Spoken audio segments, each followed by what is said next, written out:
All right, we got a couple minutes left in the show, so we can start a NFL team refresher, and then we can finish it tomorrow in a part 2. But we do have to, start getting on this horse a little bit. We've covered, how many teams have we covered so far? 6 teams. We got the Lions going 2-15, the Saints going 6-11, the Broncos going 10-7, the Falcons going 11-6, the Raiders going 10-7, and Washington going 9-7 with the ceiling of 13-4. Now, we spin the wheel. We do a random team every single day here.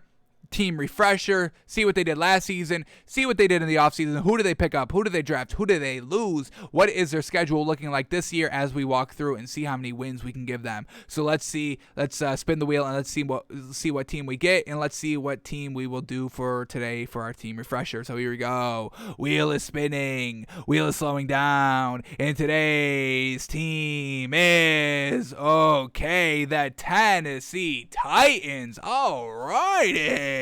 So obviously we got to start with our man Derrick Henry, King Henry, one of our canvases this year. Look how great that is, folks. But Derrick Henry, obviously the best player on this Falcons team. It's not Ryan Tannehill. It's not A.J. Brown. It's not Julio Jones. It's Derrick Mother-loving Henry. Do we got to remind y'all what he did last season, folks? Because that's exactly what we're going to be doing. Here we go. Led the team in rushes, led the league in rushes, led the league in rushing yards, led the team in rushing touchdowns. Folks, he's done that the last 2 seasons. Folks, give this man credit. So last season, 378 rushes for 2,027 yards in 17 rushing touchdowns. He averaged 5.4 yards a carry, the best of his career. This is what we've been saying, folks. He's been getting better every single year, so we expect him to break the record this year. Year 1, he only rushed for 490 yards. Year 2, he rushed for 744 yards. Year 3 is when he started to start the entire year, so he breaks 1,000 yards. Year 3, 1,059 yards. Year 4, with a full year 1 under his belt of starting. Year 4, 1,540 yards. Led the team in rushing that year. And then just last season, 2,027 yards. Folks, he's been getting 500 yards better every single season. 500 yards better every single season. How crazy. So expect 2,500 rushing yards from this man this season, folks. Breaking the record, truly cementing him as the greatest running back of all time. So that's Derrick Henry, folks. He's fantastic. We don't have to worry about the Titans' running game. Now let's look at Ryan Tannehill, because he is a game manager. We call him an above-average game manager passing the ball. Let's get his numbers up. He's not a 4,000-yard passer out here.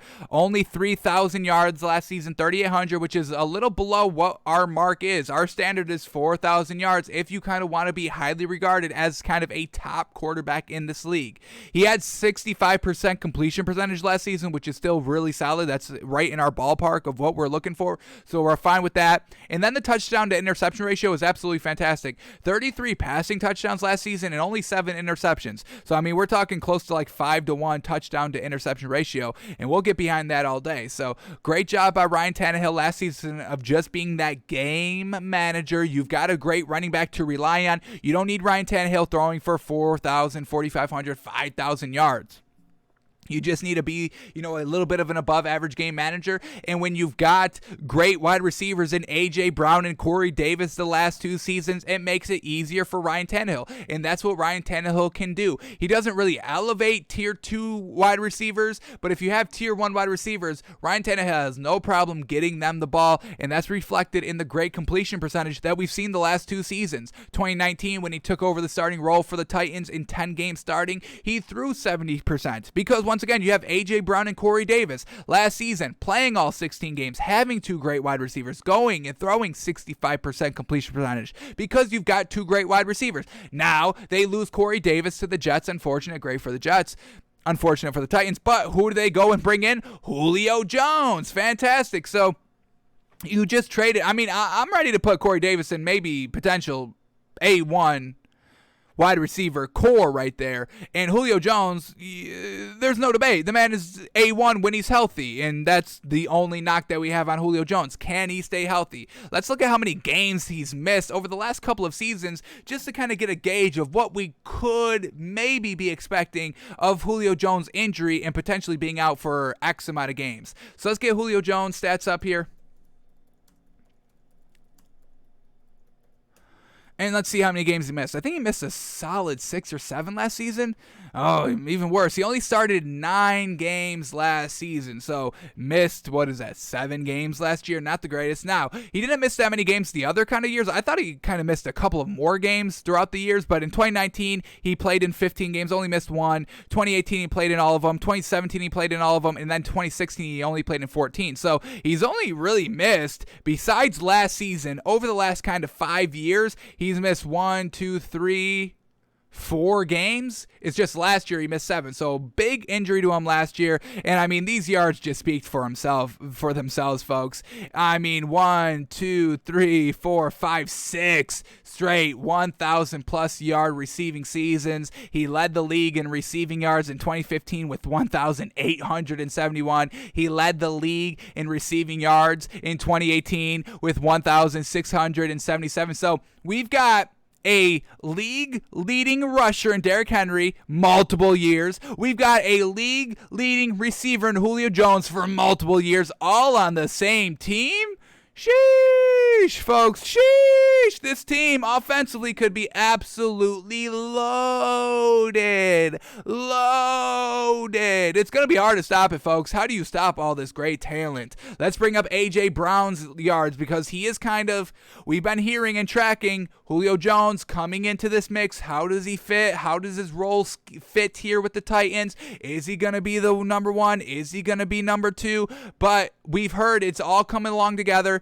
Julio Jones is like, this is not a 1-2 punch. This is a 1-1 punch, because A.J. Brown's got it. I don't need it. A.J. Brown's number 11. I'll choose a new number. I don't need to be the number 1 wide receiver. That's fine. He can keep that. So there's great chemistry right here, and Julio Jones is not taking anything away from what this Titans team does so well, and not trying to make it all about him. And that's why we can truly buy this Titans team, because everyone's just buying into the winning. We just want to win. A.J. Brown just wants to win. Julio Jones just wants to win. I don't want my jersey number. I don't want to be the number 1. I don't want to, it's not a 1-2 punch. Him saying it's a 1-1 punch, folks, I mean, how great is that? It's him and A.J. Brown. It's a 1-1 punch, folks. There is no tier 2s on this team. Everybody is just tier 1. So let's get up A.J. Brown stats real quick. See what he's been doing for the Titans team the last couple of seasons. Here we go. A.J. Brown. Last season, I mean, folks, he's right out of the gate. Going into year 3, first 2 years, back-to-back 1,000-yard receiving season. So you got to give that up for him. He's 6 foot, solid height right there. Catch percentage is solid. Would like to see it increase a little bit more as we kind of get into year 3. 62% catch percentage year 1, 66 catch percentage year 2. Solid numbers, but would like to see him up a little bit more here. Like to see kind of high 60s, like 68, 9, low 70s, 71, 71, 72. So we'll see if A.J. Brown can kind of increase that and see what he can do. But overall, just the weapons-wise, this Titans team is absolutely fantastic. Now, let's talk about their new offensive coordinator, because we know they lose Arthur Smith. Was Arthur Smith the success here for this Titans team? Because he was their offensive coordinator for the last 2 years, and this Titans team was getting it done the last 2 years. Made it to the playoffs both of those years. Made it to the AFC Championship game in 2019. Let's just check. What did they do last year? How far did they make it last year? Did they lose in the first playoff game? I think they did. So let's get that up, and then we'll go into the offensive coordinator and see what they have been doing. Their new offensive coordinator. So here we go. Last season, the Titans lost in the wild card round. How unfortunate. They lost to the Ravens 13-20. Unfortunate. And that's just something that we've been seeing by Ryan Tannehill. He's not able to really get it done in the playoffs. I mean, when we look at that when we go back to the 2019 season where they lost in the conference finals, we can go here. They win 20-13 against the Patriots. that season. Ryan Tannehill, let's look up his numbers. 8 of 15 for 72 yards, a touchdown and an interception. It's all Derrick Henry, who rushed for 182 yards that game.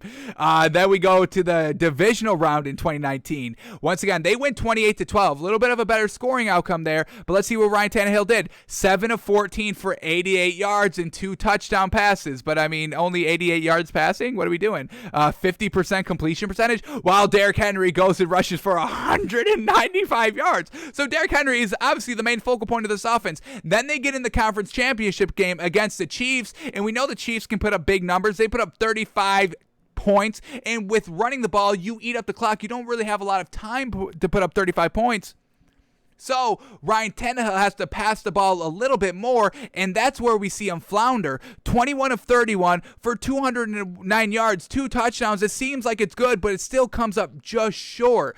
Only able to put up 24 yards, getting blown out kind of by 11 points. Derrick Henry only rushes for 69 yards and a touchdown. So Ryan Tannehill, when you ask him to kind of go and get it done in the big game, he kind of flounders at the biggest game. Can't get it to the Super Bowl. AFC Championship game seems to be like his ceiling, and that's why we call him an above average game manager, because if you're an A1 tier 1 quarterback in this league, you can go out and single-handedly win the championship games, getting to the Super Bowl, win the Super Bowl.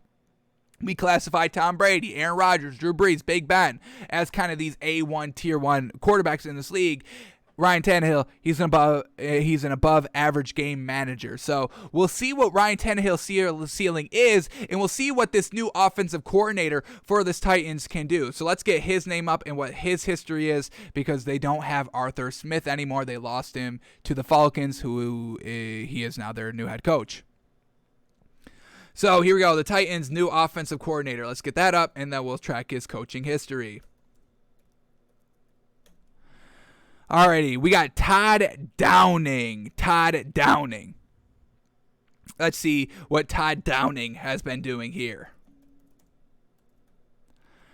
Todd Downing coaching history. Let's see what he's been looking at. Here we go. Alrighty.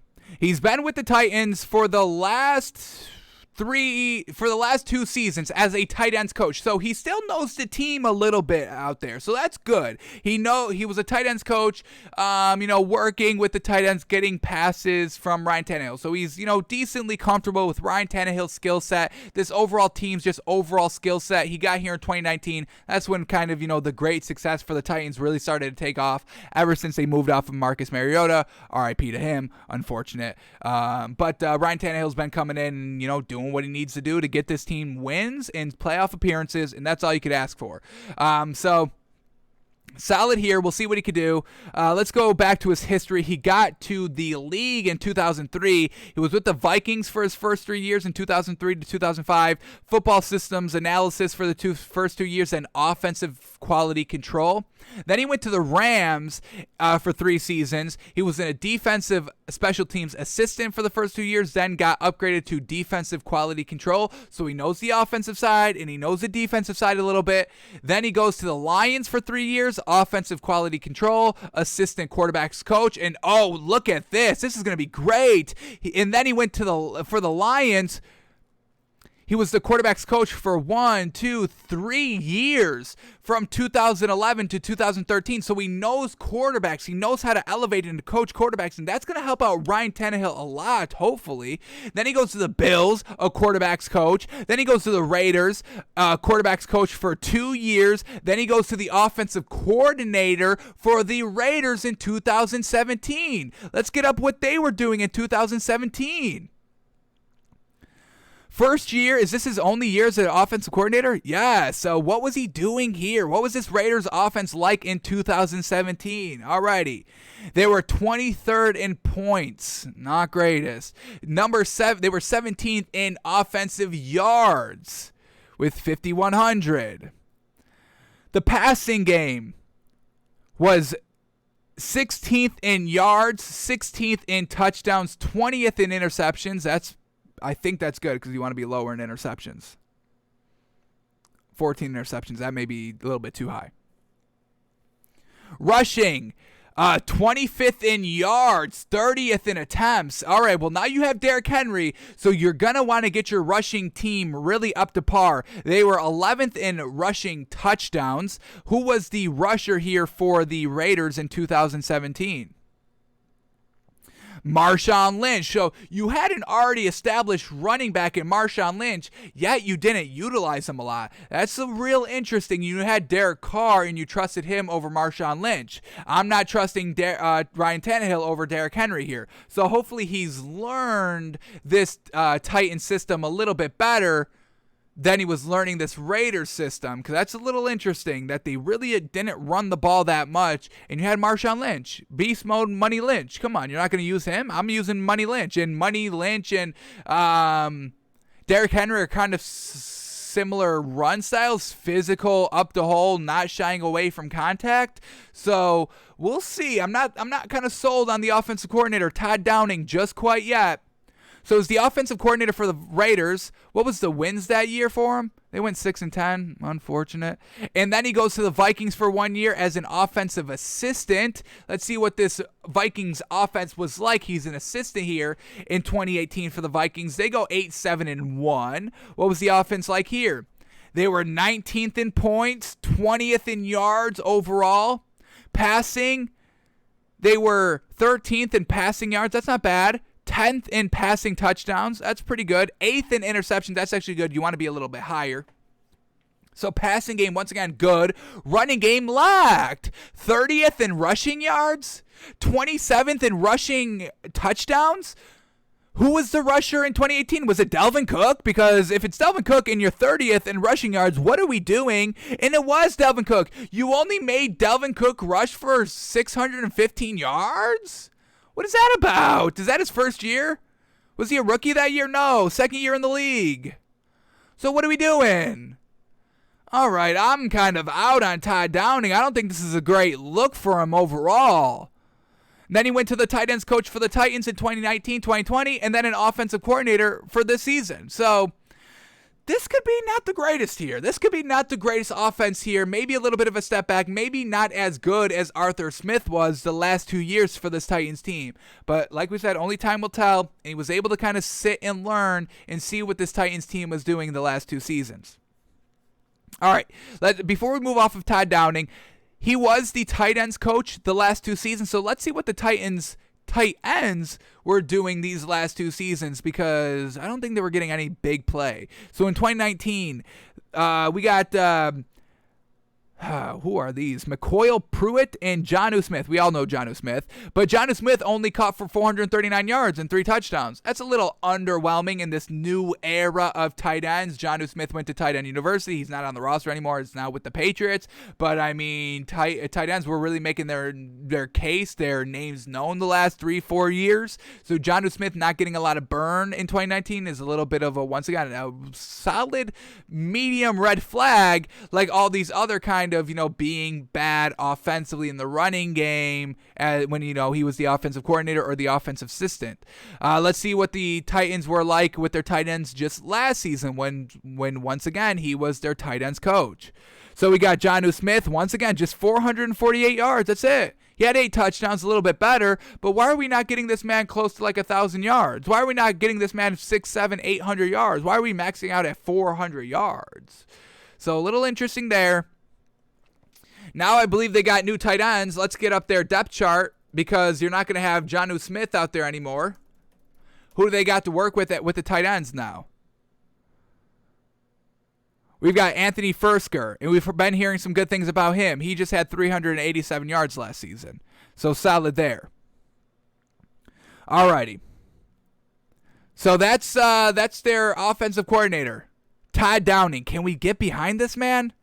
I'm liking everything else. I like the quarterback. I believe in Ryan Tannehill. He's an above-average game manager. We can buy into him because he doesn't need to go out there and single-handedly win the games by himself. The defense helps. The offensive line helps. Having great wide receivers helps. And then, obviously, the greatest running back of all time, Derrick Henry, he definitely helps out a lot. So I can buy into Ryan Tannehill for what he is. Fantastic. I can definitely buy into the 2 wide receivers, A.J. Brown and Julio Jones. I've got no problem with that. And then y'all already know we buy into Derrick Henry, folks. We talk about that man every day. So the offense pieces, the offensive weapons we can get behind. Todd Downing, the offensive coordinator, that is a little bit of a question mark and a little bit of a red flag so far.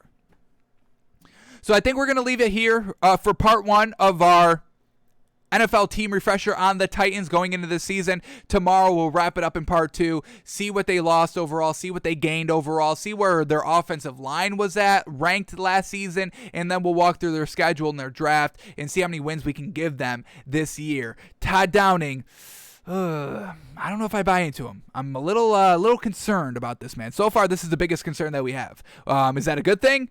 Kinda, only one big concern so far, but it's at the offensive coordinator spot, and you got to be putting up points, and this man doesn't really put up points as we've been seeing. So we'll see how aggressive he calls this offensive scheme this year for the Titans, and we'll see what pre-games are looking like for him, preseason games are looking like. But that's going to do it for us for part one of our Titans team refresher. Alrighty, we're going to be out of here for today, folks. Thanks for tuning in. Thanks for listening. Thanks for watching. We're back live tomorrow, noon Eastern, where we will do it all over again and wrap up part two of our Titans team refresher.